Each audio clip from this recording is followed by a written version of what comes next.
Hey everybody, welcome to another live mini masterclass with Terry Schilling, your host, your copywriting coach with the most. That just sounded cool in the moment. Give me 1 second. I'm going to close this window because it's loud.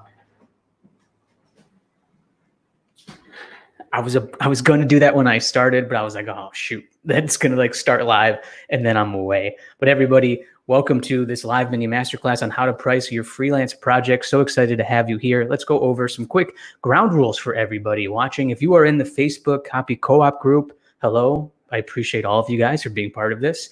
I do have some instructions there on how to comment on this. You guys can just give access to your name. So then when you guys do comment, I can see any of the questions and see who that's coming from. If not, just say it's your name and what question you have. Everybody on YouTube watching, hello, leave comments. I'll be sure to post those up and answer any questions that we have along the way in this masterclass.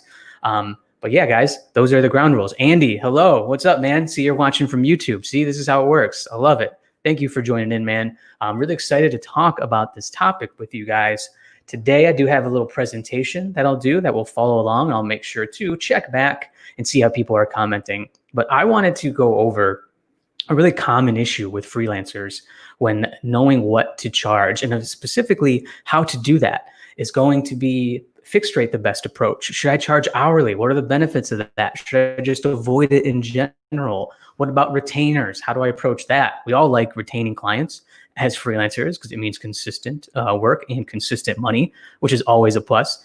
But there are some other things that we want to go over, and I'll go over some of the benefits of each one and then it can help you guys determine what's going to be best for you guys. So let's go ahead. I'm going to share my screen here and get to this presentation. Let's go to the Chrome tab of presentation here. Let's see. Is this working here? Perfect. Let's go ahead and present this.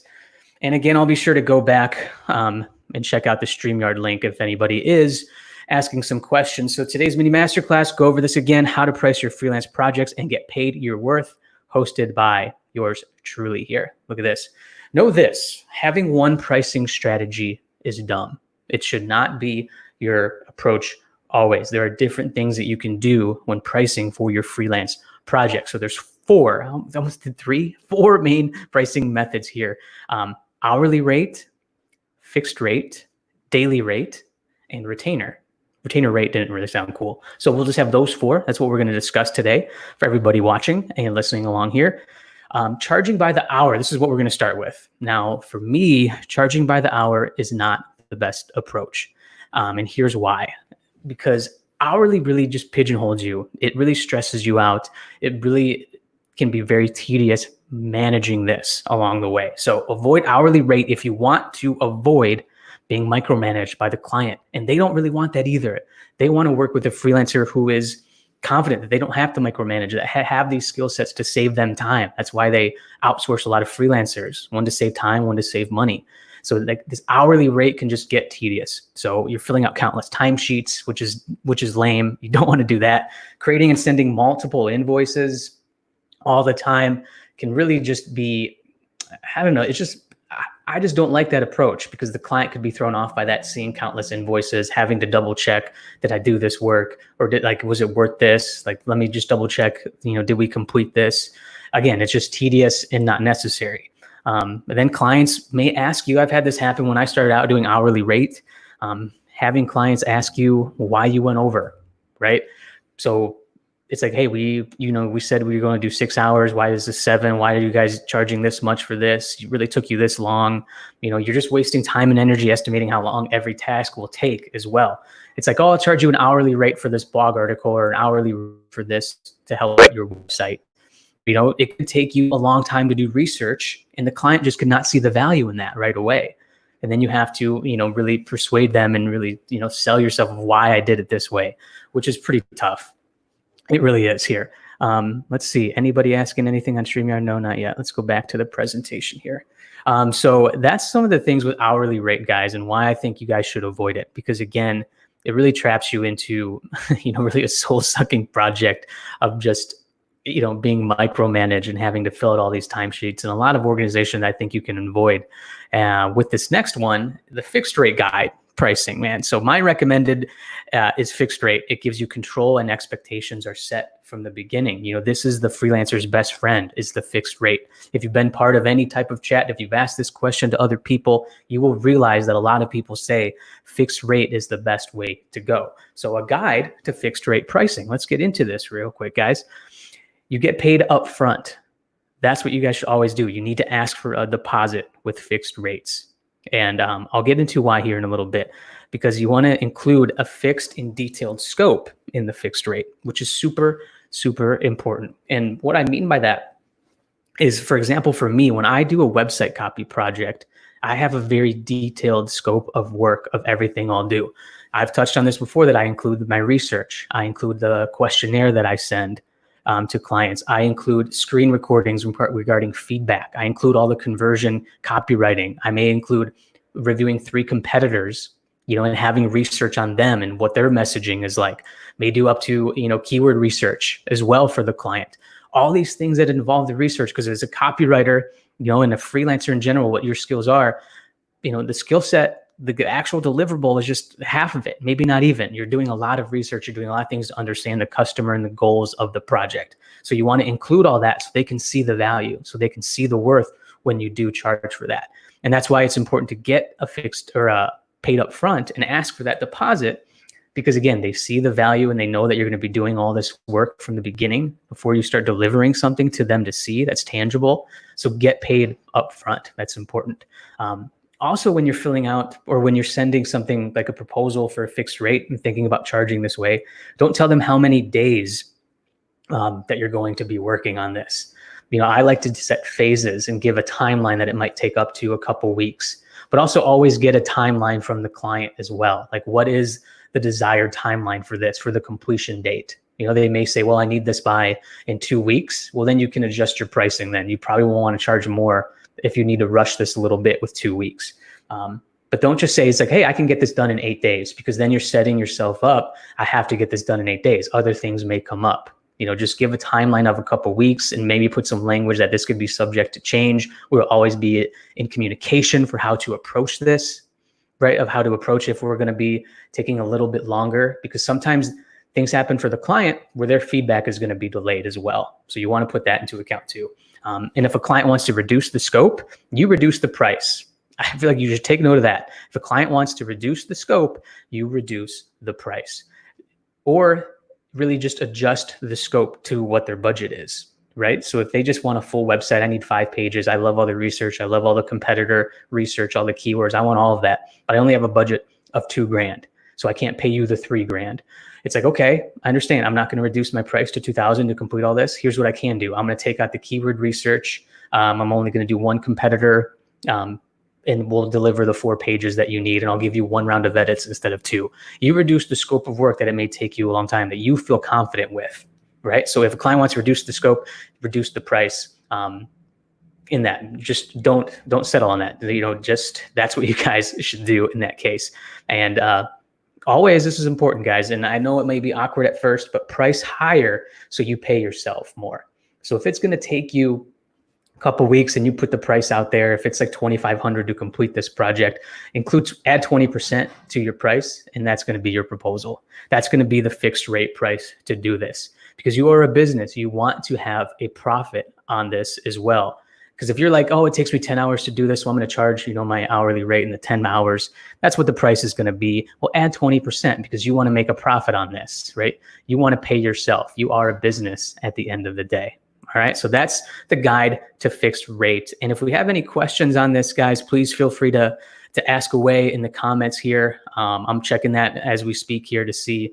So please ask away. I'm here to help any way I can. So let's get back to the presentation here and about day rate. So you want to charge a day rate. Here's what you should know. Day rates are great if you have limited availability. So let's just say you're working on a bigger project and you want to put like Monday or Tuesday of the week to work on specific projects. Leave that day open for a day rate. Then you can talk to clients. It's like, well, I have this Tuesday open. Here's my day rate price. And how you could price that is honestly get back to what you think your hourly rate is. And we can even talk about this with the fixed rate. So if your hourly rate is $100 an hour, And if you charge a day rate, think of it as 7 to 8 hours. You can charge $800 or maybe charge like $900. That's my day rate, because you don't want to just sell your day rates by saying 7 to 8 hours of work. This is one day of work for yourself. You give them a day's worth of work. You can't guarantee completion with a day rate. So if somebody's like, hey, I have an email launch campaign. It's like, well, I can charge you a day rate to start working on this. Here's my price. It's $900.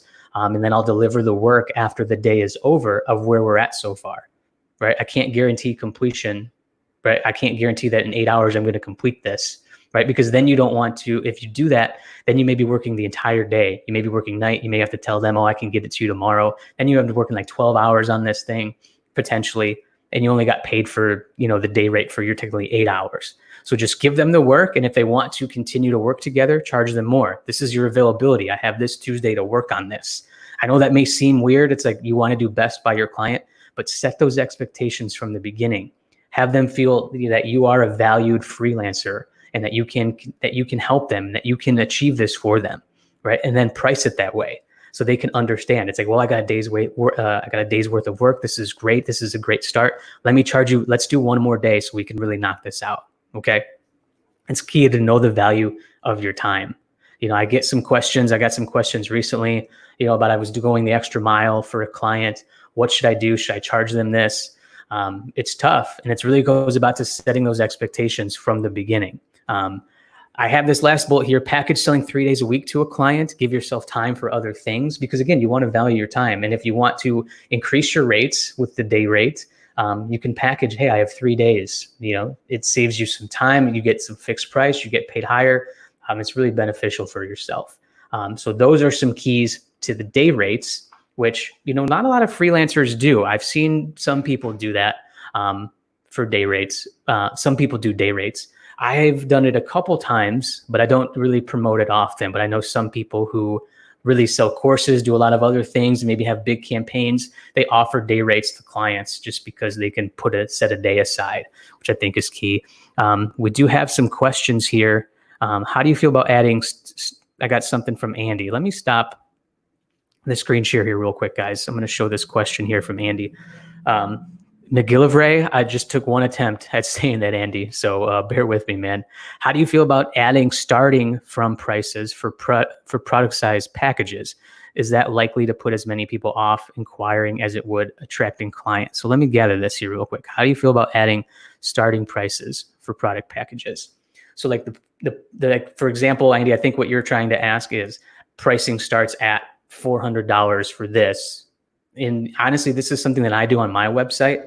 I don't think it really throws people off. I think it just gives them people a starting point. Now, I know some people may not be so inclined to do this, but I just want to get people to see what their budget is like. So if they reach out to me to work with them, that if they saw that it starts at like $4,000 or, $1,000, then we're kind of in the same ballpark here. If they did see my website, if they did see that price. So I think it can be beneficial in that aspect of it. I don't think it will put as many people off. Some people don't put their prices on their website. You can save it for the discovery call to ask them, what is the budget for this? And it's like, oh, one thing that I like to do is a typical project like this. Usually I typically charge $2,000 for, is this something that's within your budget? And then you stop. You don't keep asking because I know it can get awkward and you want to just kind of entertain them and be like, hey, I want to work with you. I want to work with you. So let's just judge this. Say that, let them speak. If it's not, be like, okay, maybe I can, refer you to another freelance friend. I know it might be tough to lose the work, but again, value your time. Unless you really, really want to work on this project and you think it's worth it, then maybe go for it. But again, you can say no to that because another yes is going to come up. So Andy, yes, you said, yep, good. Glad that was what you were referring to. Awesome. Love the info on day rates. I haven't encountered, this is from a Facebook user in the group. Love the info on day rates. I haven't encountered anyone who wants day rates yet, but it's good to know. And again, a lot of clients may not reach out and be like, hey, what is your day rate? You can bring this up. You can say that I have limited availability, but I can't offer a day rate to work on this project. So for example, like Monday, I can charge you $750 and we can get started on this project for a day rate here. Let me know if that's something of interest to you. It's like, what do you have to lose? If you already have a busy schedule and you just want to put one day aside and you're asking them for this, they say yes, great. I have $750 now. If not, well, I can continue to work on other things. May not feel as stressed out in that aspect here. So great comment there. Again, can't see who that is from the Facebook user, as you guys see, but you guys can go to StreamYard and add in your name so then I could see it, but all good there. So let's get back to sharing my screen here, guys. And we'll go back to the presentation.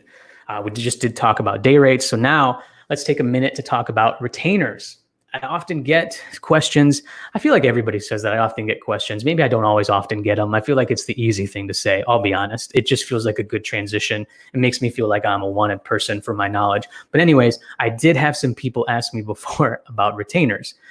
Retainers are nice because it's consistent work and money. I stated that before. It is nice. A lot of freelancers really strive for this with clients. But it is a safe strategy. But here's one thing to know about retainers. Make retainers more about your expertise and having access to you, to your knowledge, rather than like the labor and the hours worked, right? So you don't just say retainers as like, I'm going to give you 15 hours of work every month. Like that's pretty stressful. It's just like, make it more about this access to you and offer that fixed rate and price for specific work. So for article writing, I know this is big for retainers, and something that I do with clients is we have a specific task that we're going to do. So I'm going to help you ghostwrite 4 podcast episodes, or I'm going to help you write 4 articles a month, and also with social media captions. And we have a fixed price on that. And then we also say, if anything comes out of this scope, we're going to adjust the price. But at least we have those specific tasks in place. And then we can even have some things where they get access. They can text you, they can email you. It depends how comfortable you are with this, that they can have that access to ask you some questions, but you're getting paid for this all the time, which is nice, that monthly retainer. So something to think about there, that it's more about the access to your expertise. You don't want to just overcommit and be like, let's do a retainer where you get 20 hours of my time every month. That's going to set you up for, being overwhelmed, being stressed, taking on too much. So again, set a specific amount of task, offer a fixed price for a specific project or calls to review work. So I think that's important when we're talking about retainers. Let's see, anybody have questions here? Yeah, we got one from Vanessa Passo. Vanessa from Chicagoland girl. Awesome. Vanessa's been great in the Facebook Copy Co-op group. Thanks for coming on here.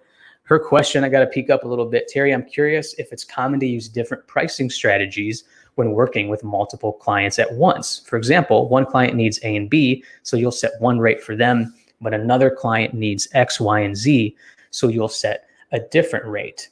Yeah, absolutely, Vanessa. I think it's very common to use different pricing strategies for this. Maybe if you want to do hourly and if you want to do fixed rate for that, that could work too. I think if that's what we're kind of getting into here. But if one client needs A and B, so you'll set one rate for them. Another client needs X, Y, and Z, you'll set a different rate.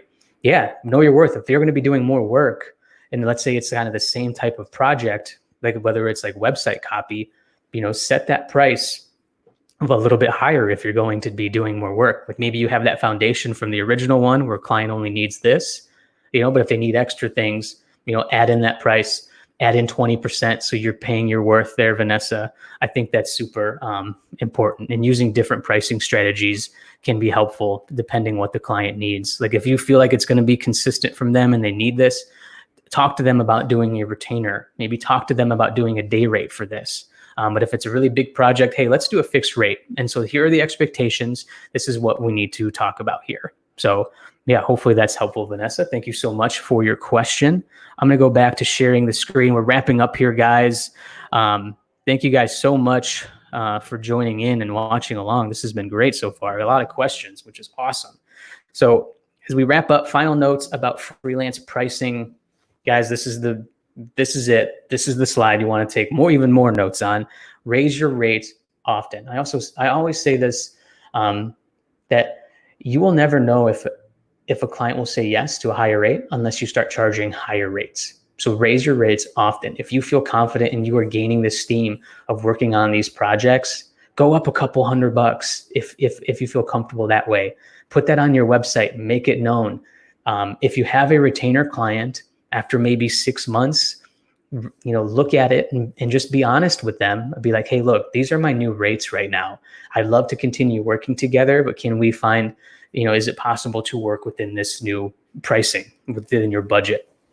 Because if that's worth your time, you should really ask that, because then you could be missing out on a project that could be more higher paying, more worth it to reach your financial goals.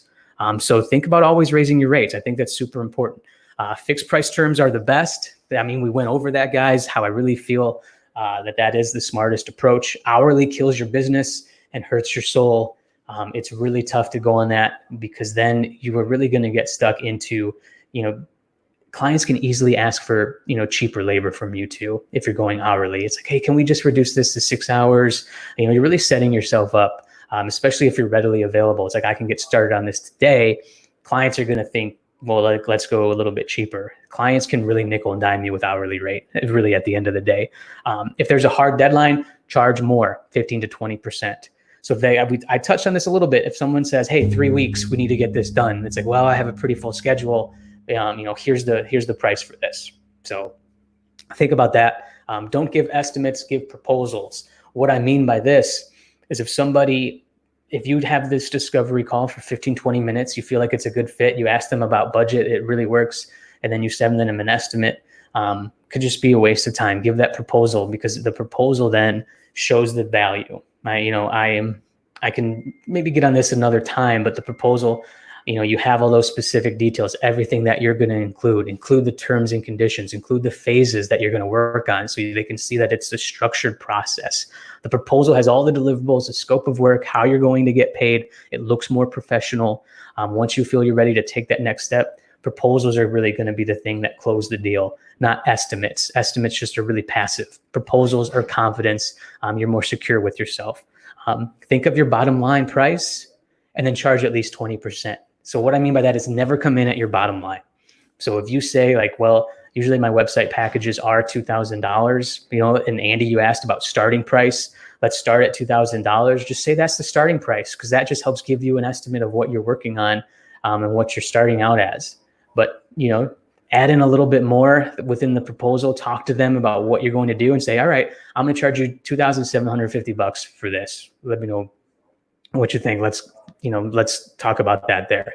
So think of that bottom line price. Don't charge that bottom line price, but add at least 20%, I'd say. Again, don't reduce price, reduce the scope. I touched on that. I think that's super important. And at the end of the day, guys, do the method that works for you. I'm going to stop sharing my screen here. We'll get back to the StreamYard here. So yeah, guys, we've got another question. I'll answer that here in a little bit here. So you do what works for you, because, you want to know what each method is going to get you the price that you're happy with, right? I think that's at the end of the day. If really you want to go with hourly, go with hourly. But if fixed rate makes you happy and gives you that price that you need, go with that fixed rate. I can't really say this enough with that. But then also gauge with what your client feels comfortable with. If they feel more comfortable with hourly, maybe you can kind of persuade them to do a fixed rate, and you can tell them, hey, we don't have to do all these multiple invoices, these multiple tasks. Maybe that fixed rate is that better alternative, not necessarily going into a day rate from hourly to day rate. But again, if you have availability and they need a quick project, just be like, hey, I have a day rate. I have Tuesday open. My availability is really tight right now, but I can charge this day rate. Read the room a little bit with your client. Some other questions here from the Facebook user in the Copy Co-op group. Is it okay to use different pricing strategies for one client? For example, there's writing work to do, but also planning content. Okay, so how about you charge them hourly for the planning part and fixed price for writing articles, social media captions, etc. I hope I make sense. You do make sense. And that's an interesting question. Different pricing strategies for both. In this situation, I feel like I would just wrap this up, especially if you talk to the client and you feel that they need social media captions, you want to do research and they want to be writing articles. With writing articles, research is such a huge part of that. It's really not just the paying 10 cents per word. That research, so you can write an engaging, compelling, informative article that's going to drive traffic, that's a huge chunk of the things that you're going to be doing to write a great article. So I would include that in a fixed rate price. I feel like this strategy can get a little bit confusing, to be honest. If you're also planning content, charging them hourly for the planning part include that in a fixed rate. I honestly would do it that way, because then they could just be like, okay, it would take me 4 hours to do that. What if it doesn't? And then you get into some of the times and you take longer to write the articles. I would just try to wrap that up into a fixed rate, to be honest. Andy had one more question. Any further resources? I'm putting together a proposal doc, over the shoulder videos. Yeah, honestly, Andy, I'm happy you brought this up. I'm going to be announcing soon with my friend Dan Marzullo. We do the Copy Corner podcast and the show together. We're going to be setting up a sales process webinar for next Friday. So stay tuned. I think you're on my email list, Andy. I'll be sending out details on this, and we're going to be going over. I'm going to be sharing a proposal with you about how I do that, and some other resources, some other templates that you guys can do to help master that sales process as well. So I think this video on pricing here could be a nice transition into then, okay, how do I do this onboarding? How do I nurture the relationship? How do I really start the sales process with the client? So that's what we're going to be talking about there. So thank you, Andy, for the question. You guys have been amazing. I keep looking at the camera, looking down. I'm a little bit out of breath. May take a coffee break. Oh my gosh, I'm not from the East Coast at all. But if anybody has any other questions, I'll take a minute, sip this. It's not meant to be a coffee commercial at all, right there. But yeah, everybody, I think we're good then. So that is our webinar, our mini masterclass today on how to price your freelance projects. I hope this was informative. If you guys want, you guys can message me. I can send you the presentation if you want to see it again, just to have that. Really, what you saw is all that it is. But if you like that guide, I'm happy to send that to you. But thank you all so much for watching. To all the replay watchers, thank you so much. Send me a message, send your questions. Happy to answer them when I can. Yeah, I'm really enjoying these guys. So thanks to everybody who joined in on YouTube and Facebook. And yeah, we'll keep seeing you around. I'll be around on the internet. And yeah, stay tuned for that webinar on the sales process. That will be exciting. But yeah, we'll see you next time in the group and on YouTube in the next mini masterclass. Cheers.